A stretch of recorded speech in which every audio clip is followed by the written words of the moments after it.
Hello everyone watching at home, we are Adelaide Eternal and we're bringing you the second round of our monthly tournament. This March was Highlander and you're here in the booth with Sarven McLinton and Beckett Wolfe. G'day guys, seems to be a small earthquake happening on the screen there. Let's hope that gets all sorted out. They're going to play through. That's it, oh, it's me. There we go, I'm just helping adjust their playmats for the viewer ease at home. And they're rolling off to start. So on the right, who just rolled the dice, is Brendan Dobson, and he's running a green, splashing white elves type list. And on the left, we have Harry Bowden, who is running a blue-red Splinter Twin with the Time Vault combo in it too. So let's have a quick look at their deck lists. So we'll look at Harry first. So this list you'll be relatively familiar with if you are a Highlander aficionado. It's a relatively standard package and you will have seen it in one of the previous rounds too, but generally we're looking at running a deck with a large number of basic lands and abusing the Blood Moon and back to basics interaction where we can lock our opponent out of the game.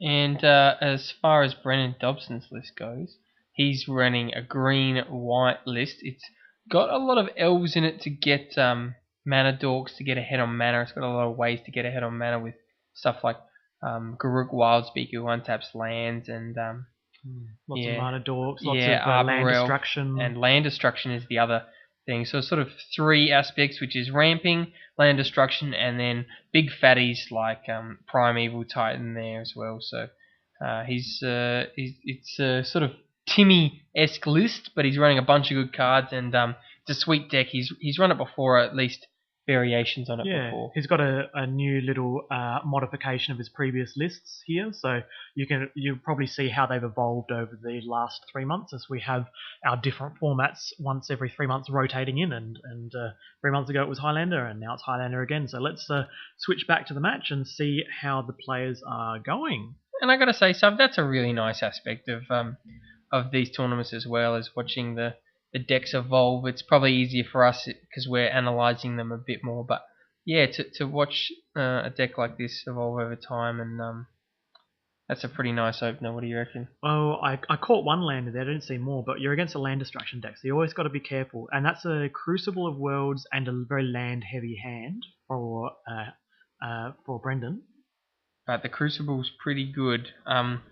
Crucible of Worlds, to get back any land or play lands from your graveyard. So just right off the bat, it actually gives you a bit of card advantage because you can start playing cards from your graveyard instead of from your hand. Given that he started off with a mana dork, he's going to be able to land a Crucible of Worlds turn 2 if he wanted to. Yeah, which is always scary. And it's sort of got its own little combo in itself, which is with Strip Mine or Ghost Quarter or Wasteland. You can just keep bringing it back and ruin their lands at no expense to your hand. So I do like how he's run out the Sylvan Library here and saying, do you want to counter this, and sandbagging that Crucible, because I assume that against a control deck, while Sylvan Library is amazing and will usually net you 3 or more cards, if you can actually get Crucible of Worlds out, control decks have a very hard time dealing with it over the course of the game.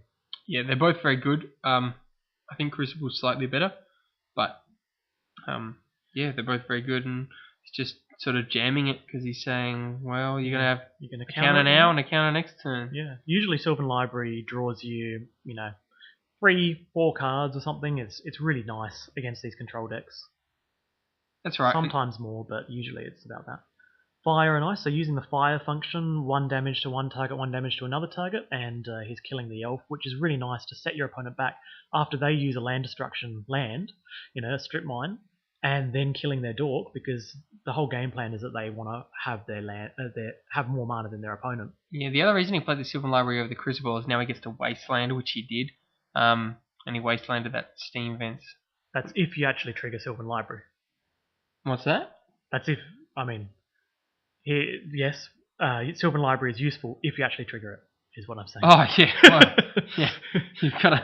You got to trigger it, and here we go. He's looking for another dork. It's got to be Deathrite Shaman, right? Yeah, some kind of really powerful 1 mana dork, and it's usually Noble Hierarch and Deathrite Shaman. Yeah, that's what you got to time up between. Can't think of any better. Birds of Paradise in the decks that run 4 colours like Dark Bant, but Mate, Here, I'll Death tell Right you is what, where you want to be. I have green sunned for birds because they had a marriage. Hey, lovely blocker. Flying is That real. thing doesn't have trample. Yeah, I'm liking Brendan's spot here. He's got a Sylvan Library out against I would definitely want to be in that spot Control. when your opponent misses their land drop. Yeah. If you're the land destruction deck and your opponent misses a land drop and you've got a wasteland on the board as well, it's great. The Mind next you, mana. no prizes for, guessing who's going to win a game 4 turns into it once they've already landed 2 permanents. Here we go, Sylvan Library. This is sometimes people just like to just draw the 3 cards, i.e. the +2 cards, straight away, pay the 8 life, and then decide later on, further down the track for the subsequent turns. But let's see what he does here. For those at home who don't know, Sylvan Library is this weird sort of green, scry, card advantage-y card. Very complicated text. Essentially, you have an option to pay life to draw extra cards, and if you don't want to, you can still manipulate the top of your library and draw the cards you want. So it's quite good because you get to choose which cards you want, and against control you get card advantage. And this is where it gets ugly.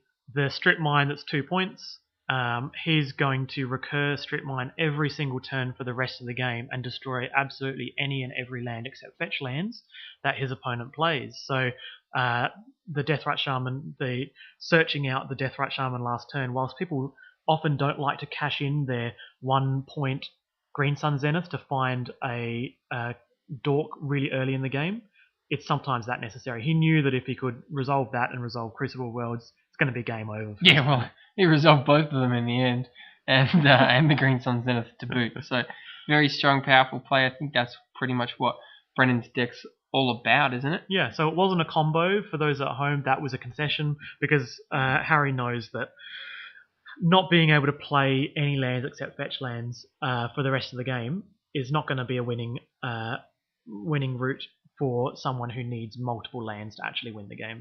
Spin to Twin and so on is going to be 4 mana. It's going to be Magical Christmas Land to go Voltaic Key Time Vault off.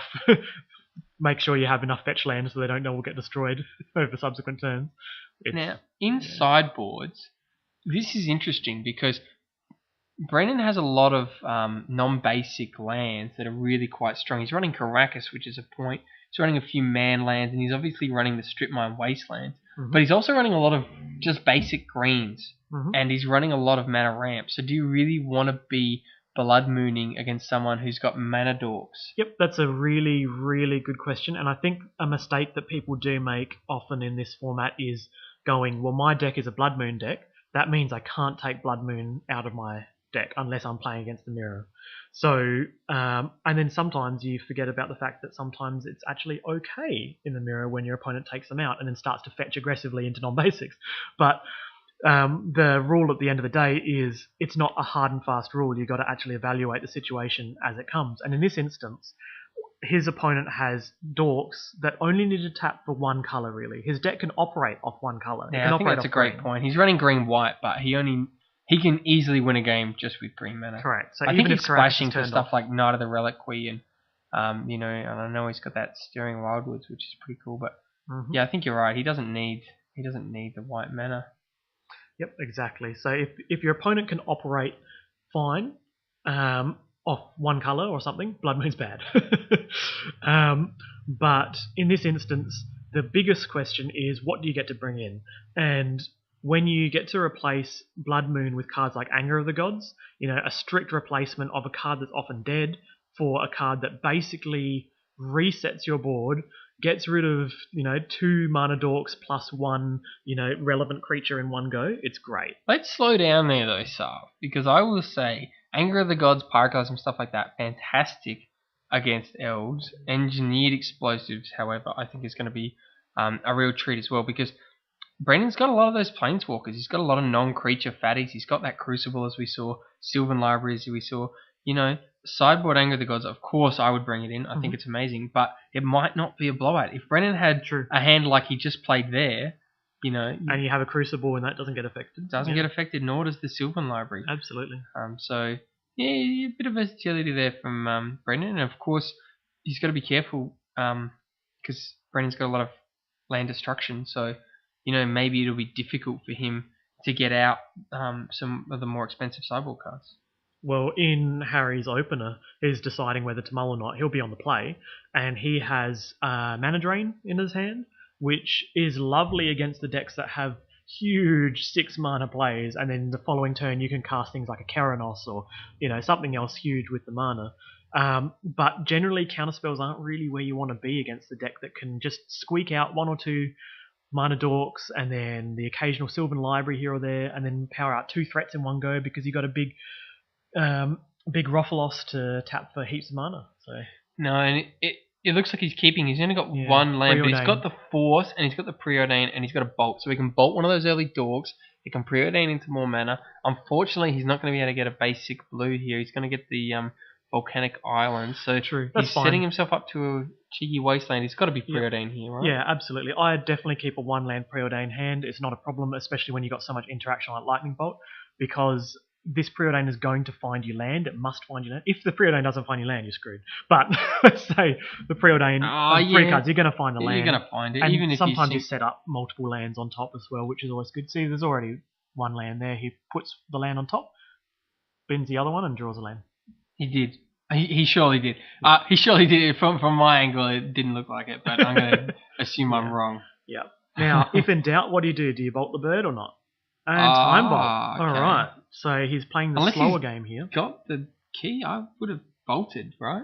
Because I noticed last turn he didn't. He had the Fire Ice, and he didn't Fire Ice the Elvish Mystic until. So he let Brennan untap, tap the Mystic, play something, and then did it afterwards. And I would have thought maybe you want to shut down that turn 3 play. He's got all these turn 3 like Ice Storm, all these turn 3. I agree. Land destruction. I would have just if in doubt, bolted. The sooner you can kill the dork, the better. The only issue is obviously if you think you can value them and Anger of the Gods away 3 things, that's great, but sometimes you just got to get rid of them.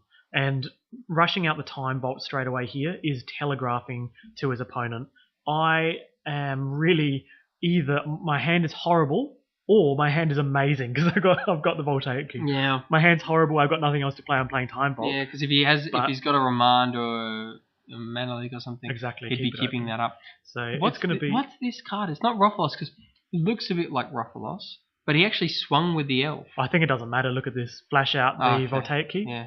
Just by the way, I've got enough. the win. That's maybe one reason you didn't bolt. Yeah. I would 100% do that too.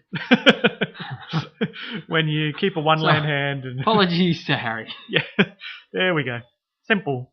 Wow, so that's nice. game 3. 2 games won very, very quickly by the 3rd turn. And let's see if the 3rd game is a long, interactive game that we get to enjoy.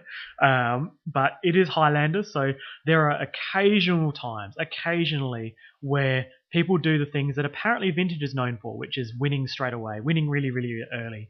But Highlander is good because those are, 5% of the games. The other 95% of the games are really, really great grinders. Yeah, although a lot of people don't really like grinders either. So. Oh, well, they can go home.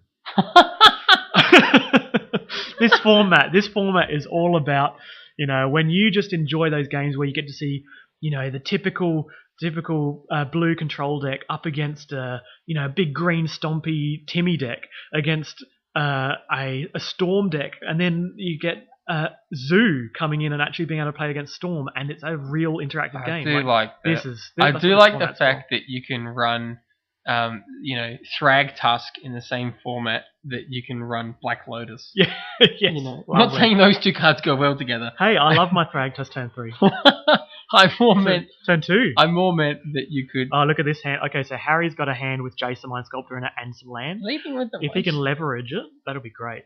But opening up with the Wasteland from Brendan is interesting because obviously he's defending another land, so he doesn't want to throw out his turn 1 forest if hypothetically he's worried about it getting strip mined or something, and then he can't cast his search for another land spell. So what is he getting here? Strip mine, do you think? He can get any land, so Sylvan Scrying gets him strip mine. Yeah, there we go, 2 points, like that. He's actually got 2 points in his hand and 1 point on the battlefield. There you go, Wasteland and strip mine. It's going to be one of those games. So this is one thing that can happen here is because Brendan isn't actually ahead, he doesn't actually have additional mana in the form of a mana dork. what's going to happen is he could trade his lands with his opponent's lands and then reset the board. But then once he resets the board, it's based on who can claw back from there. And he's usually the one that can, because he's the one that can play a Mana Dork or a Sylvan Library. But you never know. When you got your opponent is on blue and they can preordain or Sensei's Divining Top their way out of your land screw, you leave them with one possible land, or they kept a land-heavy hand. It's pretty exciting. It's a really good point, Sarv, that Wasteland Strip Mine sometimes feel very unfair, but on paper they're actually not unfair. You're trading, you're not getting any card advantage, you're not getting any mana advantage. In fact, you lose mana advantage because you've got to tap to activate the ability, and they don't have to tap, so they can tap and add mana to their mana pool in response. So on paper it's actually worse, but as we know, as Sav just pointed out, these decks will often only keep a certain amount of lands in their opening hand or in their deck. And as you can see here, Brendan's playing a fetch land here instead of that strip mine that he had. So a lot of people would just crack that strip mine off on their opponent on that single island, but he's playing it slow, figuring out whether he can get some board presence here, and so he may have drawn a 3-drop. It may have drawn a 3-drop, and he wants to do that before he gets to strip mine his opponent. So it's very important that when you're the tempo deck, when you're the land destruction deck, you have some kind of tempo. So here he's getting a Dryad Arbor, so a 1/1 off, a 1/1 forest off that fetch land that finds forests, and he's just trying to use mana to do something first, then strip his opponent out. He needs to get ahead first for land destruction to be relevant, unless his opponent misses land drops. And in this instance, he's not. We know that Harry's hand has Jason Mind Sculptor. He wants to build up to 4 mana to get that. Yeah, well, Brendan's going to do his best. Brendan obviously doesn't know exactly that, but he's going to assume, obviously, the more mana, the worse it is. So Brendan's going to try to suppress him. But as you say, he really needs a threat here, even just a cheeky Deathrite Shaman. Just something. Put something out there. Something to go ahead, get ahead. Yeah, that's right. So he's thinking about it. He most likely he's thinking about, do I strip mine or do I play my 3-drop? Okay, strip mine comes out, and he uses the strip mine. Surely on the island. Yeah, on the island, 100%. And now see, if he was going to play the strip mine anyway, then playing it the turn before to deny the blue mana so that Harry can't also use the Sensei's Divining Top activated would have been nice, but he clearly valued having a Dryad Arbor out earlier. Well, one thing to say about Strip Mine Wasteland as well is that if you have an awkward hand and you can't really cast anything, it lets you do something. It sort of lets you spend that card, and in this case, maybe you can strip and waste to keep them suppressed for a couple of turns until you draw that 2 or 3 drop, and then you get to play your 3-drop. Yeah, and now Harry's using his Sensei's Divining Top at the end of turn to see if he can find something, and he found a Voltaic Key. And for those who don't know about that interaction, you can use Voltaic Key to untap Sensei's Divining Top, activate it again to draw a card, and it ends up netting you 1 card and Sensei's Divining Top in your hand. Costly thing to do when you're being wastelanded, but there's no threats on the board until now. Remand. Lovely. So, no threats on the board. So, nothing really wrong with just topping and keying it and topping again to get a bit of card advantage. Yeah. So, here Harry is cracking his fetch land to search out an island before casting Remand, so that the card that... Oh no, it's after. I was just going to see whether or not he was... Because if Remand's still on the battlefield, whether he's doing that to thin his deck, because his hand is full of lands. Well, we don't know. So in this case, he's just activating Sensei's Divining Top, having a look. And... unless he did that ink. Oh no, he did. So it was just a speedy sequencing there where technically he was remanding, but he wanted to clarify that he's going to crack, look with top, set something up, then remand so that he gets to draw the card off that he sets up on the top. So just a bit of speedy sequencing. And now Harry's got the threat, whatever it is. In this case, is a Dak Bowden. But Harry's got the threat. So land destruction's slowly not really being as relevant because you keep land destructioning and he keeps stacking and finding it. Yep. So now it's going to be Battle of the Planeswalkers. Which one's better? Dak Bowden doesn't generate you any advantage on the board, but he is an amazing enchantment that sits around and allows you to filter your draws twice a turn, which is amazing. The Garruk, on the other hand, gets to actually make beasts. So it's going to be very interesting to see how the two match up. It's also interesting. I thought Harry had that bolt in opening hand, and I thought he could have bolted the Dried Arbor because I think Dried Arbor was a fetch at the end of turn. I agree As a that second, that would definitely have been the play to make. However, I believe he tapped his red source to make a Sensei's Divining Top that turn. Okay. Also, when you... Oh, here we go. We've got Jason Mindsculptor bouncing the Dried Arbor. So just trying to set the mana back on the other set the attacking, the 1/1 We attackers. could be scared of something like Utopia Sprawl, which is enchant a forest or a land and it taps for double. Now, if you with Arbor Elf, it's actually generating more mana than just a normal Elvish Mystic because you untap the land that produces double, and then with the Garruk again, you can produce a really silly amount of mana. So maybe he was scared of something like that. I think personally I wouldn't bounce here because the things you're scared of are the things like Natural Order and other stuff, but at the end of the day, Garrett can make a 3/3 beast token. He has noticed that there have been missed land drops from Brendan Dobson. So he's going, well, you probably can't Natural Order if I don't let you have your 4th land, but here I would value Brainstorming much higher than bouncing the 1/1 critter. Yeah, I don't think it's strictly incorrect. You'd probably want to be Brainstorming now, though, right? And there's Armageddon. So Armageddon, destroy all lands, and Brendan just rushed out the Arbor Elf and then used Garrick to untap 2 of his lands to produce 2 more mana, and then cast Armageddon, destroying all lands. Now, as a note, Harry hit his land drops every turn for the whole game, and he's been massively land flooded, and normally that's horrible, but here it's actually working out for him. Yeah, I'm not saying the Armageddon was bad, but it definitely doesn't feel great when your opponent has the threats out already. I think that's the key point about Brennan's deck. The key sort of issue with it is you need to be doing this land destruction when your opponent doesn't have a threat, and if you're playing against them when they have a threat, then it's really tough. Here you Brainstorm, don't Fate Seal, because your opponent has a 1/1, and that's all. So Jace will get attacked for 1, but you need to get ahead. You need to leverage the Brainstorm here. Yeah, the last thing you want to do is lose a Jace and not have generated any advantage off of it. Correct. So, Overrun. Wow. Overrun to kill the Jace. Not expecting that. And that's why Brainstorm was correct. Yeah, and even there we go. That's Fate Sealing doesn't do anything there. Fate Seal did not do much. So, as a side note, I liked that play. Yeah, Jace and Garrett match up really nicely, where Garrett makes a 3/3 -1 and Jace -1 bounce a creature, so they could just keep going for the rest of the game. But until one of them goes up and it gives the other person advantage. But as you can see here, Dak is doing exactly what he needs to do. He needs to filter your hand, and in this case, he's finding lands. And I know that Harry's got the key, so you'd think he'd be king doing that key top combo. Maybe he doesn't know about it. It's a good little combo. You can tap and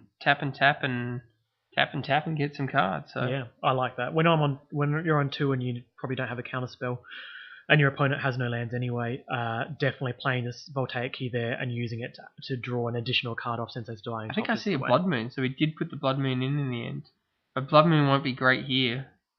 I'd be discarding that. Looks like he has just in the bottom corner of that screen there. Looks like the Blood Moon's gone. So here the Garrick Wild Speaker is just going to keep trying to go up to try and give him some buffer that he can make beasts. He can just go up 1, down 1, up 1, down 1 every turn to make some advantage. But at the end of the day, I'd rather be on the side with the Dak Bowden because it just lets you dig out of a bad situation. And right now, he's digging like there's no tomorrow. Look at it. He's not missed a land drop for the whole game because Dak Bowden is amazing. And now he's got Cryptic Command and 4 mana and the Dak on the top. I think that's going to be pretty hard for Brennan to get out of. Obviously, he's got that Garruk, but I mean, geez, you could even end step Cryptic to bounce the Garruk, couldn't you? Yeah, I would be attacking my opponent because whilst the Arbor Elf is knocking Dak Bowden down, it's not getting anywhere unless you make beasts with Garrett to kill the Dak Bowden. Dak Bowden will just there we go. He has done it. Although maybe it was correct to do it in upkeep so that the 3/3 doesn't exist. Yeah. Yeah, no beast. Absolutely. And now he gets to untap though with a the 3/3 could be an issue. eventually. Yeah, absolutely. So I agree with you there. I think bouncing the thing that's going to create you advantage for the rest of the game is very important early. And he knows he's going to be hitting his land drops and he's going to be drawing more gas because Dak Bowden. Does that have mages? No, it's Imperial Recruiter. Recruiter seems alright here. Yeah. I think it's good. You get to search for Trinket Mage. Yep, just get more cards in your Something hand. like that. And search for a Pestamite and see if it brings up. the good thing here about Imperial Recruiter is when you cast him, he gets you another card. Oh, Kiki-Jiki. Where he gets you another card. And when you get more cards, you can use them to discard to Dak. No, why is he getting Kiki-Jiki? He doesn't really have the red for it. I would have thought that Pestamite or Deceiver Exarch to block. True. There's a couple of reasons for that. So depending on what his game plan is, the first one is he knows that he's never able to cast Kiki-Jiki because he doesn't have the trip red. So he's actually getting an additional card to simply discard to Dak, which is going to clean out a card from his deck that he can't use. As you can see, he discards Ral Zarek. I would have kept Ral Zarek. I think you can play Ral Zarek. It's nice. Yeah. But I know you don't like Ral Zarek, but when fan. they've got a 3/3 beast, I like Lightning Bolting the Beast. I would probably be blocking that Arbor Elf as well. Yeah, because Dak Bowden doesn't need to be on 6. No, it doesn't matter what Dak Bowden's on. You trade with the Arbor Elf and then Ral Zarek and bolt the beast, I reckon. Yeah. Oh, much easier said. But it's fine. Yeah. And Brandon's discarding to hand size there. The best part about Dak Bowden is you don't have to defend him, so don't spend too many resources in defending Dak Bowden. Just let him keep going up. And if your opponent's attacking Dak, that's brilliant. They're not attacking you, and you've got an enchantment that still sticks around. And it's really, really hard for them to stop that enchantment that lets you draw and discard all. The thing is, you don't need to be chumping because by the time they get Dak down that low, you probably would have found something. So this is another reason why he can find Kiki-Jiki, which is his plan was play Magus of the Moon to turn his Academy Ruins into a mountain, so that he'll eventually have the red to cast Kiki-Jiki. I know this feeling many a time from casting Blood Moon and so he's got the mountain there as well. Using it to, yeah, but he needs trip red. But he will have the trip red with the mountain. He's got Sulphur Falls there. It's not Cascade Bluffs, it's Sulphur Falls. But if with the Magus mountain. Yeah, correct. That's correct. That's what I'm saying. The reason he found Kiki-Jiki before is because he knows he'll be able to cast Kiki-Jiki because he's going to plan to cast Magus of the Moon to make a red source. Oh, well, that also does it, doesn't it? It's another option. Okay, sure. Yep, let's take another turn and let's cast Kiki-Jiki. So there's your trip red from Magus of the Moon. Yeah. I think it's. So this is game over, Red Rover, because Deceiver Exarch is going to untap Time Vault, and for those at home, he takes an additional turn with Time Vault, and then he casts his combo piece. Well, that's the third final match, and a bit of a shame. We still got matches. Yes, third and final game. Bit of a shame Brendan couldn't hit too many other forests there and ended up discarding to hand size, but it's his own fault for casting that brutal Armageddon. Good example. It's actually a very good example of how Strip Mine and Wasteland are 3 points, and you need to make sure you leverage them. If you can't leverage those land destruction spells, you can't win the game. And in this instance, Harry was able to keep a hand with 4 lands in it or more, and then once he cast Dak Bowden, he made sure he had a land drop for the rest of the game, which just completely nullifies a land destruction plan unless the land destruction plan has a tempo backup. Well, that's it from us here at Adelaide Eternal. I'm Beckett Wolfe, and that's Sarven McLinton. Thanks for watching. Thanks, guys.